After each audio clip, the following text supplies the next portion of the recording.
All right, I'm here to talk to you about social media for social good. I'm going to start off by talking about social media and how it's changing the game, talk about a little bit how philanthropy is evolving, and then I'll give some examples of people using social media for social goodness and what you can do. So social media, the technology is new, but the idea's been around forever. It's people talking with people. It's the evolution of communication. And don't be afraid of the technology.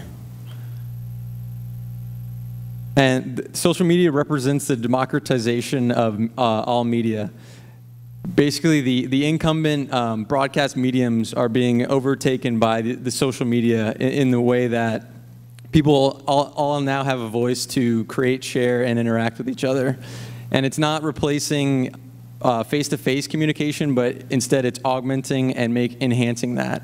And it's also bringing people together that wouldn't have gotten together in the first place. And it's also breaking down geographic boundaries. So the social graph is how we're all connected on the web. It's how your networks interact with each other, and it will be, the future is figuring out how to map this out effectively and then figure out who the influencers are.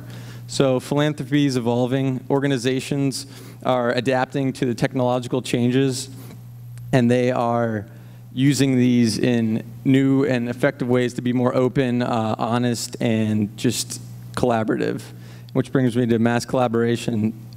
This has not been able to be seen before the internet era, where mass groups of people can come together for a common cause where they wouldn't have in the first place. An example of Wikipedia, crowdsourcing, and Ushahidi. Ushahidi is a crowdsourced crisis communication platform that was implemented in the Chile earthquake, the Haitian earthquake, and a couple other places around the globe. And it lets people communicate in real time to help with relief efforts. Another less serious one is Movember. It's Mustache for a Cause, where in the month of November, if you can grow a mustache to bring awareness to prostate cancer. Another thing that's happening is peer-to-peer philanthropy, sites like Kiva, Network for Good, and See Your Impact. It's bringing people together and letting people see behind the scenes, a backstage pass into the organizations and see how their money is directly affecting people. Another thing that's happening is aggregated giving, where people are donating small amounts and it's being aggregated together to make real change in bulk giving. An example of that would be the 1% Foundation, where people donate 1% of their yearly income. This is Darius Weems. He suffers from muscular dystrophy, and it's what killed his brother, and instead of just giving up, him and his friends decided to do a cross-country road trip and document the experience to raise awareness for the illness. He used the power of social media to do this, and by using YouTube, Facebook, Twitter, and other social channels, he was able to win 2 major giving contests and raise over $1.5 million for the research. So what can you do? I would say you need to find your passion. What really drives you? What motivates you? Is it homeless children? Is it sexuality? Whatever it is, find what motivates you and find an organization that revolves around that.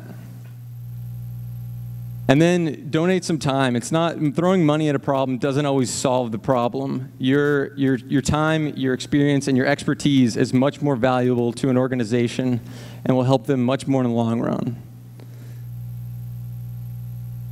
Another thing you can do is think about social entrepreneurship or creating a business around a societal need. I'm lucky enough to have done this. I combine my passion with social media and helping people that deserve help, nonprofits, and combine them together. So another idea that you should think about is introducing cultural capitalism into your business model. And this is kind of what Tom's Shoes and Starbucks has done. Basically what that means is like Starbucks helps farms and stuff in subsidized coffee, and you're buying in. You're not just buying a cup of coffee. You're buying into the idea that you're helping subsidize that. Tom's Shoes does a 1-for-1 program where they give people shoes in countries that need. So you're buying into that idea. One of the easiest things that you can do is share. Your social graph, the one that you all possess, the one that you've been cultivating your entire life, is more valuable than a lot of things. And if you can just pick an organization and share that with your network, it can change the world.